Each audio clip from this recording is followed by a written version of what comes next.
This is the AEW Dynamite and Collision October 15, 2025 full show results video, which takes place at Cable Dahmer Arena in Kansas City, Missouri. Renee Paquette hosts a tense sit-down with Toni Storm and Kris Statlander. Storm says losing her title left her identity blank. She is the championship itself, and if Statlander is her murderer, so be it.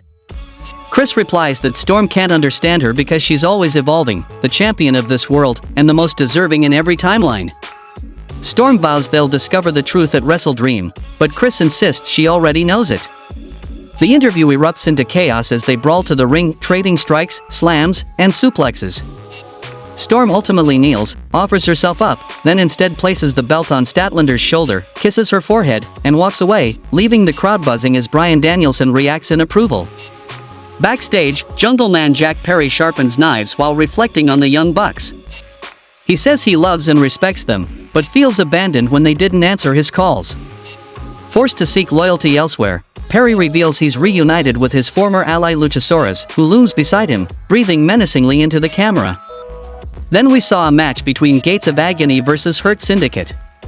Shelton Benjamin and Bishop Count start with heavy strikes before Lashley joins for powerful double-team offense. After Toa Liona hits a Samoan drop on the floor, he and Count dominate during the break. Lashley rallies with a suplex, tagging Benjamin for a fiery comeback featuring suplexes and a superplex. Ricochet interferes, drawing MVP's chase, allowing Count to capitalize. Amid chaos, Benjamin is struck by Ricochet's cheap shot, and Count scores the pinfall. Gates of Agony secure the victory over Lashley and Benjamin. Earlier today, Jon Moxley visited Darby Allin in jail to discuss their upcoming I Quit match. Moxley warned that neither of them will ever quit, questioning how it will end. Darby admitted he once wanted to join the Death Riders but can't respect Mox after what he did to Bryan Danielson, accusing him of betraying AEW's spirit. Mox argued he made hard sacrifices for the future of wrestling. Darby vowed to choke Mox out with his Everest flag and destroy Death Riders. Mox claimed Darby's real battle is with his own demons, then Pac ambushed Darby inside the cell, brutally attacking him as Mox walked away. Then we saw a match between Claudio Castagnoli versus Roderick Strong. Claudio Castagnoli and Roderick Strong battle in a technical, hard-hitting clash. After early mat wrestling and heavy strikes, Strong gains control with a backbreaker on the apron. Claudio responds with a giant swing into the barricade before the break. Returning, they trade momentum. Strong hits a dropkick and brutal turnbuckle backbreaker, while Claudio counters with precision. As Roddy charges for the finish, Castagnoli intercepts with a devastating Swiss death uppercut, earning the pinfall victory in a fierce, evenly fought encounter. At his birthday celebration, Don Callis thanks his family for their loyalty, saying their growing numbers represent power and promising to fight for what each member needs. Kyle Fletcher presents a video message from Konosuke Takeshita, who dedicates his IWGP World Heavyweight Championship win to Callis and the family until Okada accidentally turns the TV off, diffusing tension with humor. Callis then toasts to family before footage airs of Takeshita's victory over Zack Sabre Jr. returning to the party. Callis announces new additions to his family, Mark Davis, Josh Alexander, and Hechicero, expanding his faction's global reach. Then we saw a match between Don Callis' family versus Jurassic Express and Kenny Omega. Kenny Omega begins against Hechicero in a technical exchange until Josh Alexander's cheap shot turns the tide. Omega rallies with a plancha, but Mark Davis takes control as the Don Callis family dominates through the break. After quick tags, Jungle Man fights back and finally tags Omega, who unleashes V-triggers and a moonsault before near-falls with Alexander. The action breaks down as Luchasaurus and Davis trade heavy blows. Callis interferes, but chaos erupts. Luchasaurus saves Omega with a chokeslam, setting up the finish. Jurassic Express and Kenny Omega score the win with a doomsday device on Hechicero. After the match, the Young Bucks ambush Jurassic Express with super kicks until Kenny Omega intervenes, blocking Matt Jackson's kick and confronting him. Luchasaurus attacks the Bucks from behind, and the babyfaces rally, with Jungle Man capping the chaos with a spectacular rope walk moonsault. The next match happened between Jamie Hayter versus Sky Blue. Jamie Hayter and Sky Blue open with technical exchanges before Hayter's power gives her the edge with slams and suplexes. Outside, Julia Hart distracts Hayter, allowing Sky to hit a neckbreaker off the apron. After the break, they trade momentum, Hayter landing a missile dropkick and Blue countering with a stunner and Shiranui for near falls. The match escalates with brutal strikes and reversals until Hayter crushes Blue with a fallaway slam, a Shigoroshi, and a devastating Haterade lariat, scoring the hard-fought pinfall victory. After Jamie Hayter's win, Thekla appears on the Tron, mockingly congratulating herself. She says she's traveled the world and isn't impressed, claiming her past attack on Hayter was just bad timing.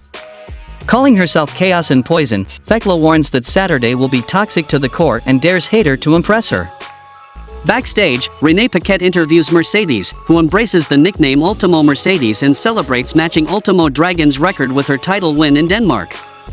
She discusses defending her CMLL championship against Persephone on Friday and anticipates becoming the longest reigning TBS champion at 509 days before heading off to celebrate. The next match happened between La Faction Ingobernable versus The Ops for the AEW World Trios Championship. Hobbs and Mordos start the AEW World Trios Championship match with heavy shoulder blocks and corner lariats, soon joined by Drolistico, Rush, and El Toro Blanco, trading strikes and German suplexes. Shibata brings hard-hitting offense, while LFI isolates him, delivering triple dropkicks and sustained attacks. Rush and Mordos attempt to rescue, but Samoa Joe and Hobbs dominate, landing powerful slams, including a world's strongest slam. After chaos and near falls, Rush and Mordos intervene again, but Drolistico falls victim to a corkscrew enzwajiri. Samoa Joe locks in the Coquina clutch, forcing Drolistico to submit, and the Ops retain their AEW World Trios Championship. After the match, LFI assaults the Ops as Rush leaves commentary to fight back, trading elbows and boots in a one-man battle. Samoa Joe recovers, shoving the AEW Men's World Championship belt into Hangman Page's chest before exiting the ring. The show clicks over from Dynamite to Collision with Hanger still in the ring, although he takes his leave immediately and without fanfare. Then we saw a match between Death Riders versus the Conglomeration. Daniel Garcia and Wheeler Yuta face Orange Cassidy and Kyle O'Reilly in a fast-paced, high-flying match. Early exchanges feature suplexes, snapmaras, and crucifix pins, with both teams trading momentum and near falls. The action spills outside and into chaos, including Cassidy's aerial attacks and interference from Marina Shaffer and Jon Moxley. Despite O'Reilly escaping submissions, Death Riders capitalize on the breakdown, with Garcia executing decisive offense to pin Kyle O'Reilly. Post-match, Tomohiro Ishii and Roderick Strong attempt to save, but Death Riders dominate. A bleeding Darby Allin staggers out, only to be struck by Claudio Castagnoli, Pac, Garcia, Yuta, and Shaffer. Allin grabs the AEW flag, offers a mic to Moxley, and opens his arms, then is slammed by Death Riders. Back from commercial, FTR, Stokely Hathaway, and Megan Bayne make their entrance. Bayne taunts Willow Nightingale and Harley Cameron before Stoke insults Kevin Knight and Mike Bailey, warning that FTR will target the tag titles after defeating them at the tailgate. Dax Harwood hypes FTR as the greatest tag team ever, emphasizing that the crowd paid to see them and challenging Jetspeed to prove themselves against wrestling's elite. On the Tron, Willow, Harley, and Jetspeed respond to FTR's taunts. After playful banter about Wrath and tonight's win, Cameron and Nightingale attack Megan Bayne, allowing Jetspeed to dive on FTR, sparking an all-out brawl. Then we saw a match between Harley Cameron versus Megan Bayne. Harley Cameron and Megan Bayne clash in a brutal, high-impact contest. Cameron starts strong with strikes, bulldogs, and head scissors chokes, but Bayne regains control with German suplexes and repeated slams. After the break, Cameron targets Bayne with the Tree of Woe and aerial attacks, yet Bayne counters with a Falcon Arrow and survives an Avalanche Tenryu powerbomb. In the climax, Bayne overpowers Cameron, hitting a Megasis hoist into a running Liger Bomb to secure the hard-fought pinfall victory in an intense, action-packed battle. Eddie Kingston and Hook cut promos backstage. Eddie says they're moving into the tag team ranks, and they'll be at the tailgate on Saturday, and whoever wants some can come get some. Backstage, Alicia Atout interviews the Acclaimed. Anthony Bowens and Max Caster argue over their gimmicks and a two-match win streak, declaring they'll never team again. Both demand Tony Khan avoid booking them together, storming off angry and resentful at being called the Acclaimed. Then we saw a match between Brodito and Mark Briscoe versus Don Callis family. Briscoe and Lance Archer start the chaotic six-man tag with hard strikes and tags to Fletcher and Brodito, who dominate with double-team offense. Briscoe and Bandito counter with high-flying moves and synchronized Macarena antics, leading to a fast-paced exchange of lariats, superkicks, and slams. Despite near falls and interference from Kyle Fletcher, Brodito and Mark Briscoe regained control, hitting a knee-assisted piledriver on Rocky Romero to secure the pinfall. Brodito and Mark Briscoe emerged victorious in a hard-hitting, high-energy matchup.